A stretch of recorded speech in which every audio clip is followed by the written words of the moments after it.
Hi everybody, James Blacklaw's JB Commercial Finance here. I hope you're all well. We're now in August, which is incredible.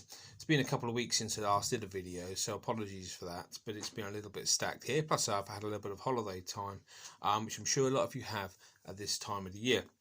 What I wanted to do today was a little bit different. I know a lot of videos I go on about the government loan schemes and similar to that, and I do have a video to do about the recovery loan scheme, but I want to focus really here, following up a post I did on social media the other day, with a bit of an update of the sort of cases I've got on my desk at this moment in time. Because I think sometimes it's hard to relate to what I do, how I can help people, rather than very conventional commercial mortgages, which I do. A lot of the time you're getting involved in stuff which isn't so conventional, and people don't always know that that sort of availability and support is out there. So I'm going to give a couple of cases here in just for a minute or so. So the first one is a commercial mortgage case, which on the face of it is quite straightforward, but actually digging a little bit deeper, it's been more challenging. It's quite a substantial property the client wants to buy. It's a factory with part of it sublet out as well, so it's a little bit messy. And he's been to his own bank and they've offered to lend him £200,000, which on the face of it sounds okay, but when you consider that the property is actually worth £700,000, it becomes a little bit different.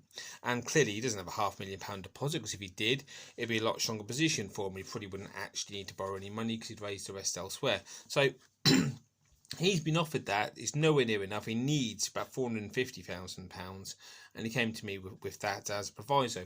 Something else which makes this a little bit quirky is he's got a bounce back loan of 50 grand and all the goodness that that gives with regard to the 2.5% interest rate, no personal guarantees, etc. And the bank who have agreed to lend him the £200,000 are insisting that the £50,000 bounce back loan is paid back as part of the deal, because they are the lender, they have his own bank. Now, he doesn't want to lose the benefits of the bounce back loan, the preferential interest rate, and that's another 50 grand he'd be losing. So he's come to myself, and we've managed to secure him a deal for £450,000, which also allows him to keep his bounce back loan. Now, the interest rate is around about 1.5% higher than the deal he was offered for his own bank, but that was no good. It was a waste of time because it didn't allow him to do what he wanted.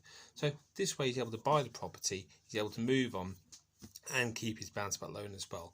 So it's a really good example of why you should always get a second opinion. The second one I want to talk about is a little bit quirky as well, and that's a client who currently has a property it's property in his wife's name, even though she's not day-to-day involved in the property, but a property development work, or property refurb work more precisely.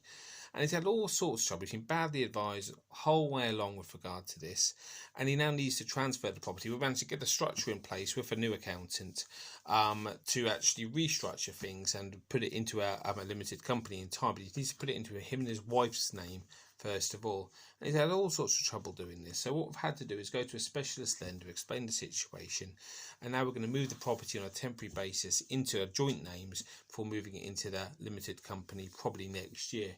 And it's costing him some money, but we've worked out the amount he should be saving with regard to tax and the long-term benefits will more than outweigh that. And it just shows again, when you're talking about re-bridging a bridging loan, it can be very, very difficult, and the current bridging company aren't being hugely receptive about it, so we're having to refinance it.